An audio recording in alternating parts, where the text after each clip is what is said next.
Hello, welcome to the No Rest for the Vivid podcast. My name is Claire Hill. I am a self-belief coach and founder of the Vivid Business Club. You've been here before, haven't you? Of course you have. I'm very excited to be doing a podcast today. I'm going to get myself comfortable. If you are watching this on YouTube, you can see that I am somewhere different. It's a bit chilly up here. I don't want to put the heating on because it's March as I record this. So I'm just going to get cozy. I'm up in my bedroom. I'm very lucky that my bedroom is quite massive. And so I've got a lovely little love seat sofa. And back in the day, right at the beginning of the No Rest for the Vivid podcast journey, I used to record all of the episodes up in my bedroom. And some of them I used to record with a duvet over my head. I've learned a lot now about podcasting. This is episode 207. I can't believe that there's so many episodes. And I know there's going to be a point where I'm going to be like 900 episodes. Crazy, isn't it? It's just so crazy. So, really excited to chat with you. That sounded really professional. Before I carry on and talk to you about the importance of self-belief, because this podcast is titled "If you don't have self-belief, you have nothing," and I'm going to tell you why that is a fact. Savage fact, though, isn't it?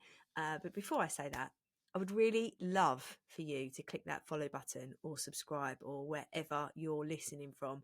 I know a lot of you listen on Apple, and that's great. On there, you can leave me a review with words. On Spotify, it's even easier. You can just tap and leave a few stars. But if you are potentially listening from some other part of the world, maybe Amazon Podcasts or Clearcast, I think that's what it's called, I've forgotten. Whatever, you are very welcome to leave a review there too. I'm saying a lot today. Do you know why? I'm being a proper prepared Paula, and I'm really like on it at the moment. I've actually got my shit together, and I feel like my doubt is going, shall we sabotage it and stick loads of urns in? So I was gonna pedal back a little bit, and share with you today's podcast and get my actual shit together. I was just checking where my timer was. I'm using this new software to record the solo episodes, so bear with me. And this is the messy middle. I was interviewed by a lovely lady called Sam today for her podcast, and in her podcast we were talking about this messy middle and how a lot of entrepreneurs, when they get there, wherever there is, they end up not really remembering what the messy middle is or was, because they have a team. Now, that is our perspective, and to be fair, that's probably a little bit judgy, but I want to share this journey. Like, this podcast is 100% a journey of where I was to where I am now. Like, if you go and listen to the early episodes, I feel like it's such a fantastic thing that I've done, being able to record all of these moments of my messy middles, so that when I get there, again, wherever that is, I'll be able to look back and see how far I've come, won't I? What a brilliant tool. Anyway, I have got a little bit of laryngitis. And again, if you've listened to these podcasts, you know that I get it all the time. So I'm just going to talk through it. Not talking doesn't help it. Talking doesn't help it. It's just there. So I'm just a bit croaky today. So the savage truth that if you don't have self-belief, you have nothing. I know that's really savage. Once I was in my job as an assistant head teacher, and I had gone back to work after having my maternity leave, and Vivid Wire, as you might, I've got Vivid Wire, the wire artist business, and it was doing well. I'd had the best month I'd ever had in the January of 2020. And I remember having a conversation with my husband, Dan, saying, this could be something. Little did I know that it was going to be everything, really, and get me to amazing places. And I remember before that, I'd been offered a job as not an assistant head teacher, but a sort of a senior teacher. I was sort of taking a bit of a step down from where I was currently working, because where I was working at that time, I was really not happy. Nothing really to do, I suppose a lot to do with the management, but I'd come back from school, I'd come back from maternity leave, and before I went, it was all guns blazing that I was going to become a deputy head. And then it was all forgotten, and all of that work before I had Jackson was basically just went down the pan. And it hurt, it really hurt, that period. And I'd already started Vivid Wire, and I was getting up, and again, I've just been on another podcast. I've done 2 interviews today for other podcasts, and in there I told the story of when I had Vivid Wire. I would get up really early in the morning, do orders. I was still breastfeeding Jackson, feed him. He was about just over a year at this point. Feed him, go to work, leave the house at about 6:45, leave the house, go and do a full day's work, come home, pick Jackson up at 5, come home, put him to bed for about 7, half 7, and then do some more orders, mark books, plan for the next day. And I was doing a master's degree at the weekend. Like, absolute off my... I just cannot believe that I did that. And Laura, whose podcast it was, even said, I can't believe you still got a marriage. We were both so stressed in that period. But anyway, then COVID, but before COVID happened, I'd been offered this job. And when actually I looked at it, it was shitter than what I had. It was shitter because I was going to be teaching more, which meant more marking, no time to do my master's degree. The whole point of me going over there was I was going to take my research with me. So it was going to aid the school. My research was all in, which actually turns out to be warrior energy, and how that helps teachers become better teachers. And all of that was just was a load of shit, to be frank. It was going to be a load of shit. And I thought, I can't do this. I can't leave a shit job for a shitter job. I can't do it. But because I had Vivid Wire, I had opportunity. And my belief at that point was, if I put 100% into Vivid Wire, potentially things could get really good. I definitely will be happier. And this is where that self-belief comes in. Now, I must say that at that point in my life, I had taught myself how to believe in myself, but I was not the version you see today. I was a shadow of what I am today, to be fair. My mindset, how I saw myself, my worth was very much woven into my service to others, and I was a workaholic. I was not happy in my own skin, and I used work and life to distract me from all of the pain that I felt in my head, everything. And I really am grateful for the fact that I went and became self-employed at that point, because I don't think I would have had the time and space to fix my mind in how I did. But if I hadn't have believed that something better could happen, I would have had nothing then. Now, I'm being really sort of a little bit facetious with these words, aren't I? Because I'm saying, like, if you don't have self-belief, you have nothing. Obviously, you probably have got a house, a family, stuff around you, okay? But what I'm saying is that if you don't have self-belief, you don't have a way out if you need it or if you want it. And self-belief opens doors. It opens opportunities. It can allow you to see past the challenge that you're currently facing and see that there's a potential of better stuff coming. It gives you permission to be you. And because of that, you can be the happiest ever. And I think that's what's really important about why I work with self-belief and why I teach people to be the best versions of themselves, have that magic in them. Because if you don't believe in yourself, everything is so much more difficult. If I teach you how to believe in yourself, things just feel easier. I was talking again the other day to someone about comparison, and I don't compare myself to anybody. I am inspired by people that are further ahead or doing things that I want to do, but I'm 100% not comparing and thinking, why am I not there yet? Because again, this is where self-belief steps in. My self-belief tells me that everything is happening exactly as it should.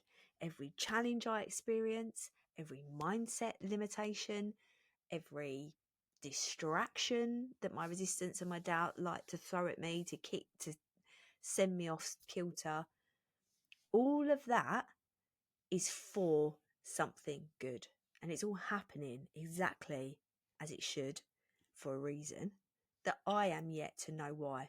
And I believe, again, my self-belief tells me that every challenge is adding to my skill set. What also self-belief does is it says you can look at your past, however challenging it was and difficult.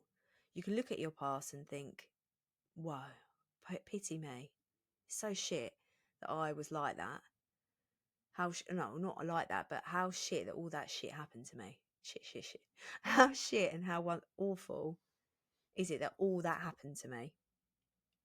Or you can look at it like, now that you're through it, I'm grateful for that because it made me the person I'm proud to be today.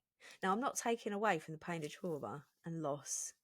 And for those of you who've been listening for a while, you know I've been through my fair share of shit.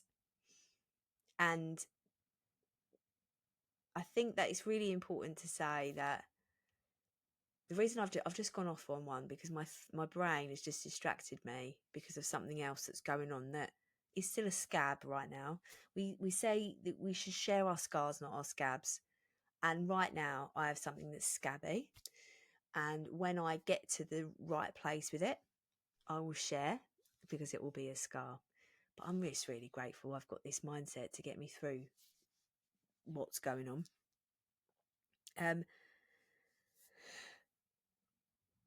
But self-belief keeps me anchored to why I'm here and what I'm doing, and allows me to say, you know what, fuck anybody that don't like what I'm here for. Fuck anybody that doesn't want to that doesn't treat me with respect, or anybody that makes me feel like wants to shrink, because I have my self-belief. I believe that everything is always going to work out. And because of that, I keep going. And that's why having self-belief is so important, because it not only anchors you to your future, it helps you to keep going through the present when it feels like you might as well give up. Self-belief is just so incredibly important. And I think the one thing that I really want you to take away from this is that I appreciate right now that for those of you who are listening who don't believe in themselves yet, or, you know, it feels a little bit like you could believe in yourself, but you want to 10x that self-belief. You want to make that self-belief feel like it is overflowing and that you are generous with it and you can give it out to whoever you want, you know, like I want you to feel like that. I want you to just take it day by day and just start with reframing. Just begin with that the simplest reframe that you can do is that you get to listen right now to these words. You get to decide what's next. Even if you don't feel like you're in control, you have a choice. We are living in a world, if you're listening to this in you know, there are some countries in the world that we don't have this luxury. And there's lots of painful things going on in the world at the moment. But you right now have the space to listen to this podcast. Therefore, you get to choose what's next. What are you going to do next after this episode? Are you going to choose that you can take the next step and see if it will work? Are you going to choose to get in the messy middle instead of avoiding it? Are you going to choose to look out for the magic that might be hiding around the corner in the work you're trying to avoid? What are you avoiding? Potentially, your self-belief is, or your doubt is telling you, if you do that work, then you're going to be successful. And that's another thing to be scared of, because they're scared of the responsibility, scared of the weight of success. But you're made for more. You're made for that next step, because you don't have to do it on your own. Remember, with success usually comes more money and more team, more people. And you find people to help you get there.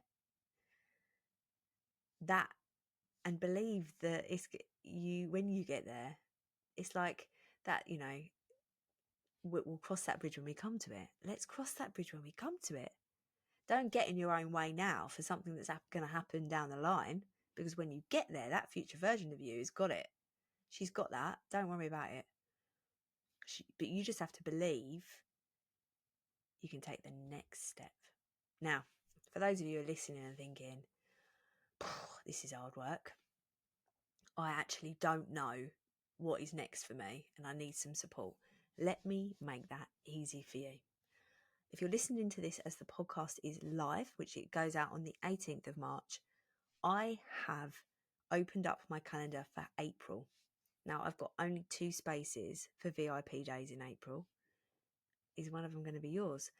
If a VIP day is potentially a little more than you're looking for, what about an ideas ignition intensive with me? 90 minutes with follow-on WhatsApp support as well, where we can thrash out and fight. We can talk about ideas. We can thrash out any limiting beliefs.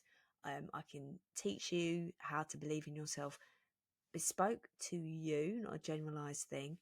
Anything that you want in these sessions, what is going to help you move forward, and let me make that easy for you. If you would like some more details on that, just send me an email. Best to email, the new email for the team is called beliefteam@clarehill.uk, or send me an Instagram DM. I am always on Instagram when I'm not recording podcasts. I love it. So lots of options for you. Let me make it easy for you to take those next steps and believe that you can. All right, have a wonderful day wherever you are. Speak to you soon.